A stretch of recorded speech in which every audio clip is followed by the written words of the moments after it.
ଯୁବ କଣ୍ଠଶିଳ୍ପୀ ଡକ୍ଟର ଚନ୍ଦନ ଗନ୍ତାୟତ ସମ୍ବର୍ଦ୍ଧିତ।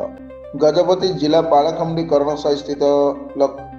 ଲକ୍ଷ୍ମୀ ନୃସିଂହ କଲ୍ୟାଣ ମଣ୍ଡପଠାରେ ଆଜି ପ୍ରତିଷ୍ଠିତ ନାଟ୍ୟ ସଂଗଠନ କ୍ରିଏଟିଭ୍ ଆର୍ଟସ ଅଗ୍ରଣୀ ସାଂସ୍କୃତିକ ଅନୁଷ୍ଠାନ ଭକ୍ତି ନୈବେଦ୍ୟର ମିଳିତ ଆନୁକୂଲ୍ୟରେ ଏକ ସମ୍ବର୍ଦ୍ଧନା ସଭା ଆୟୋଜନ ହୋଇଯାଇଛି, ଯେଉଁଥିରେ ଦକ୍ଷିଣ ଓଡ଼ିଶାର ବିଶିଷ୍ଟ ଯୁବ କଣ୍ଠଶିଳ୍ପୀ ଡକ୍ଟର ଚନ୍ଦନ ଗନ୍ତାୟତ, ସଦ୍ୟ ପ୍ରକାଶିତ ଓଡ଼ିଶା ସଙ୍ଗୀତ ନାଟକ ଏକାଡେମୀ ଦ୍ୱାରା କବିଚନ୍ଦ୍ର କାଳୀଚରଣ ପଟ୍ଟନାୟକ ଯୁବ ପ୍ରତିଭା ସମ୍ମାନରେ ପୁରସ୍କୃତ ହୋଇଥିବା ଯୋଗୁଁ ତାଙ୍କୁ ସମ୍ବର୍ଦ୍ଧନା ପ୍ରଦାନ କରାଯାଇଥିଲା।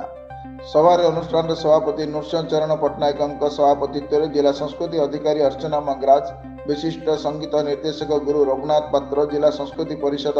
ସଦସ୍ୟ ତଥା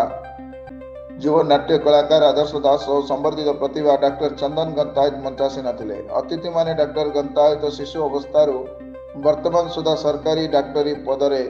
ପ୍ରତିଷ୍ଠା ବୃତ୍ତି କରିବା ପରେ ମଧ୍ୟ ପ୍ରତିଦିନ ସଙ୍ଗୀତ ଗାନ କରୁଥିବା ଯୋଗୁଁ ନିଜର ନିଷ୍ଠା ଓ ସଙ୍ଗୀତ କଳା ପ୍ରତି ଦୁର୍ବଳତା ଥିବା ଯୋଗୁଁ ଗୋଟିଏ ପରେ ଗୋଟିଏ ସଫଳତା ହାସଲ କରିବାରେ ସଫଳ ହୋଇଛନ୍ତି ବୋଲି ଅତିଥିମାନେ ନିଜ ନିଜର ଅଭିଭାଷଣରେ କହିଥିଲେ।